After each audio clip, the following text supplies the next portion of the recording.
달 전부터 일본은 기록적인 폭설로 인하여 사상 최악의 상황이라는 이야기까지 나오고 있는 상황입니다. 최대 3m까지 쌓인 눈으로 인하여 부상자뿐만 아니라 사상자까지 발생하며 일본 열도가 흔들렸는데요.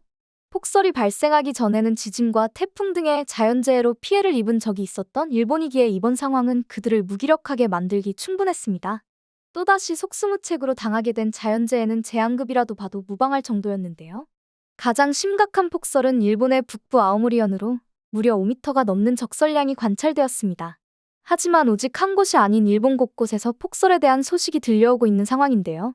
평균적으로 3m에 해당하는 적설량을 보이며 평년보다 2배에서 3배가 넘는 눈이 내리고 있다고 확인되었습니다. 이런 적설량은 관측 사상 최고 기록이며 이와 더불어 하루 만에 1m 이상의 눈이 내린 것은 55년 만이라 전문가들조차 경악을 금치 못하고 있는 상황이라고 하죠. 이런 말도 안 되는 폭설로 인하여 일본 곳곳에서는 많은 문제가 생기기 시작했습니다. 사람의 키를 훌쩍 넘어선 적설량은 일본 사회를 마비시킬 정도로 움직일 수 없게 만들었는데요. 300개가 넘는 학교가 휴교를 결정하였으며 비행기 또한 이착륙에 문제가 있기에 대거 결항했습니다. 교통 상황 또한 심각할 정도로 차질을 빚었는데요.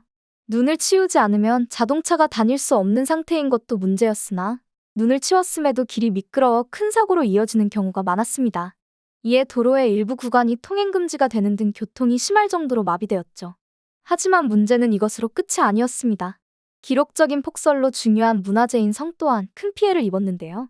하루빨리 보수를 해야 하지만 오고 갈 수 있는 사람이 없기에 보수도 제대로 되지 않고 있는 상황입니다. 사람들의 피해 또한 심각했는데요. 많은 사람들이 5m에 달하는 폭설이 예고되자 눈이 쌓이기 전에 눈을 치우던 도중 오히려 자신이 눈에 깔리는 사고가 발생하게 되었습니다. 그렇다고 눈을 치우지 않게 되면 집이 눈에 쌓여 전혀 바깥으로 나갈 수 없는 상황이 벌어지기에 이러지도 저러지도 못하는 상황이 이어졌는데요. 특히 뜻하지 않게 집에 고립되는 상황이 발생하는 연령대는 대부분 눈을 스스로 치우기 힘든 노인들이 대부분이었습니다. 문득 생각해보면 눈으로 인하여 집에 갇혔다고 하더라도 먹을 것만 있으면 큰 문제가 없을 수 있다고 생각되실 텐데요. 안타깝게도 그건 한국에게나 해당하는 말이기도 합니다. 일본의 집은 밖보다 아니 더 춥다는 이야기가 있을 정도로 겨울이 되면 집 내부의 온도가 굉장히 낮은 것으로 알려져 있는데요. 한국의 경우 온돌 시스템이 있어 집을 전체적으로 데워주는 경우가 많지만 나무로 지어졌으며 코타츠라는 탁자형 난방기를 쓰는 일본에서는 더욱 고립 상태를 버티기가 어렵습니다. 그렇기에 고립된 상태로 봉변을 당하는 경우가 많은데요. 심지어는 집에 쌀이 없어 식사를 못하였기에 봉변을 당하는 경우도 존재했습니다. 그도 그럴 것이 작년 8월부터 일본은 쌀이 없어서 못 사는 상황에 놓여있기 때문인데요.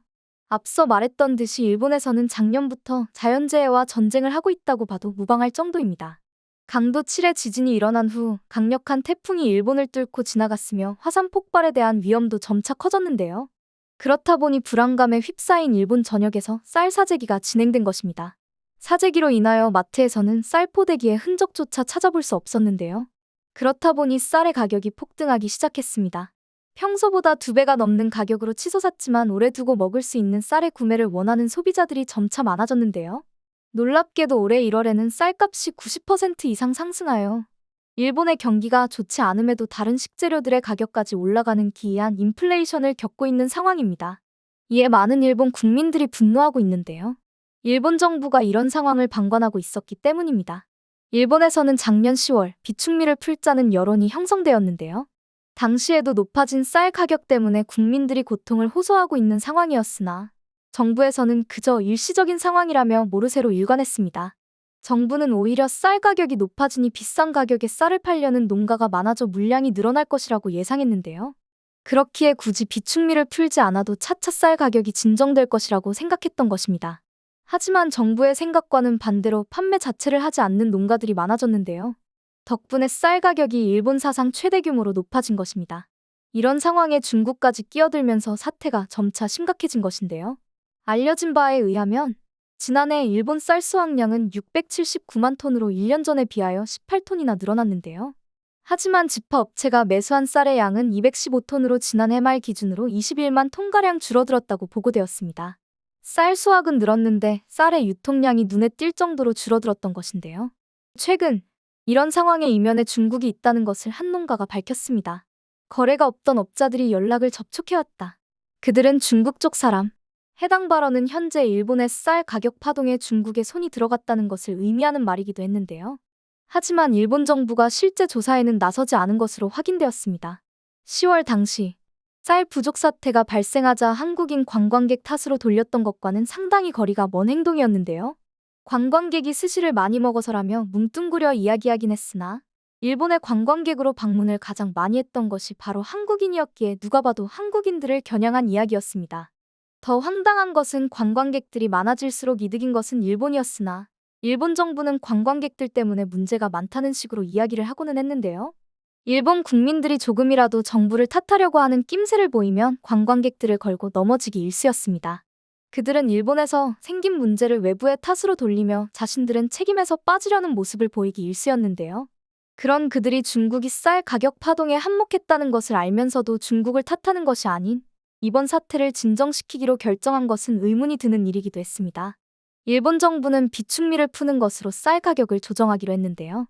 하지만 과연 비축미를 푸는 것으로 급격하게 오른 쌀 가격을 진정시킬 수 있을지는 많은 우려가 쏟아지고 있는 상황이기도 합니다. 쌀 가격이 내려가게 될 경우 다시 쌀 사재기가 발생할 수 있기 때문인데요. 만약 쌀 사재기가 진정된다고 해도 현재 가장 큰 문제로 대두되는 일본의 자연재해가 사라지는 것도 아니죠.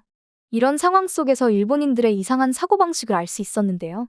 일본 국민들은 정부를 탓한다고 해서 달라지는 것이 없다고 생각합니다. 그렇기에 일본 정부처럼 외부로 문제를 돌리는 경향이 있는데요. 그렇기 때문인지 최근 들어 한국인들을 탓하는 사람들이 많아졌습니다. 그들은 마치 자신의 정부가 몇 달 전에 그랬던 것처럼 지금의 상황을 한국이 만든 것이라는 식으로 이야기하고 있는데요. 첫 시작은 한국이었다. 한국이 일본에 와서 쌀을 다 먹고 가서 지금 사태가 벌어진 것이다. 이제 그 사태를 중국이 더 크게 만드는 것뿐. 쌀 가격 폭동부터 자연재해까지. 일본이 이렇게 힘든 시기인데 당연히 옆 나라인 한국이 도와줘야 하는 거 아니야? 나는 한국이 위험에 빠지면 도와주지 않겠어. 이런 부정적인 여론이 일본 내에서 들끓고 있는 상황입니다. 정부가 가만히 있으니 이번에는 국민들이 나서서 이런 이야기를 하고 있는 상황이라 당혹스러울 따름인데요. 정작 폭설로 힘들다던 일본이 이번 자연재해를 이용하여 돈을 벌고 있다는 것이 알려져 화제가 되고 있습니다. 자신들이 폭설로 인하여 곤경에 처한 것처럼 이야기했으나 외국인 관광객을 대상으로 눈치우기 체험이라는 관광 상품을 내놓은 것인데요. 가격 또한 상당합니다. 240만 원이라는 관광 체험비를 내고 직접 눈을 치워보는 것인데요. 홍콩 매체 사우스 차이나 모닝포스트에 따르면 일본 홋카이도 삿포로에서 내놓은 해당 관광 체험은 중국에서 큰 인기를 끌고 있다고 밝혔습니다. 제설 트럭을 타고 눈치우는 현장을 구경하기도 하는 것은 물론이고 내리는 눈을 맞으며 직접 제설 작업에 동참하기도 하는데요. 만약 제설 작업이 없는 날에는 제설차 내부를 관람하는 것으로 알려졌습니다. 특히 관광 상품은 남부 지역 중국인들에게 큰 인기를 끌고 있는데요. 중국의 남부 지역은 눈이 거의 내리지 않기 때문에 평소 눈을 볼 수 없는 것으로 알려졌습니다. 그렇기에 눈을 많이 보고 직접 제설하는 경험은 그들 입장에서 돈을 주고 할 만한 경험이었던 것인데요. 해마다 눈으로 고통받는 삿포로 사람들에게는 관광비를 내는 것은 물론이고 굳이 자신들이 제설하지 않아도 중국인들이 해주는 상황이니 해당 관광 체험에 호의적입니다. 그렇기에 앞서 이야기한 쌀 가격 파동에 중국인들이 손을 넣었다고 해도 정부뿐만 아니라 일본 국민들조차 묵인하는 것으로 보이는데요. 한국인 대신 중국인들로 일본 관광객들이 채워져야 정신을 차리는 것이 아닐까 하는 생각이 들 정도입니다. 더군다나 최근 심상치 않은 소식도 들려오고 있는데요. 바로 벚꽃 시즌에 맞추어 일본이 관광세 폭탄을 현실화하겠다고 밝혔기 때문입니다. 아사히 신문에 따르면 벚꽃 시즌에 큰 대목을 맞는 일본의 성이 입장료를 줄줄이 인상하기로 했다고 밝혔는데요. 히메지시의 히메지성의 경우 시민 대상 입장료는 현재와 같은 1,000엔으로 동결하는 반면 관광객에게서는 2,500엔을 받겠다고 한 것입니다. 해당 입장료 인상을 통하여 디지털 전시물을 도입하고 성을 관리할 계획이라고 밝혔는데요. 하지만 2배 이상 오른 것은 많은 관광객을 당황시킬 수밖에 없는 일이기도 합니다. 더군다나 숙박세 또한 일본 지역 9곳에서 25곳으로 늘어나며 말 그대로 관광세를 끊임없이 올리고 있는 상황인데요. 벚꽃이 만개하는 시기에는 전 세계 사람들이 몰리기는 하지만 한국인 관광객들이 많이 몰리는 시기이기도 합니다. 특히나 작년 엔저 현상으로 전체 외국인 관광객 가운데 한국인이 가장 많은 것으로 확인되기도 했는데요. 그렇기에 해당 관광세가 한국인들을 겨냥하고 올리는 세금인 것이 아니냐는 의혹에 힘이 실리고 있는 상황입니다. 한국에서는 옆 나라인 만큼 일본에 대해 관심을 많이 기울이며 그동안 재해가 일어났을 때마다 도움의 손길을 건넸었는데요. 정작 일본에서는 한국이 아무 잘못이 없음에도 불구하고 탓한다는 것이 안타까울 따름입니다. 더군다나 이번 폭설로 인하여 한국인들 또한 피해를 입은 바 있는데요. 삿포로에 여행을 떠났던 한국인들이 비행기 결항으로 인하여 현지 공항에서 단체로 노숙하는 일이 발생했던 것입니다.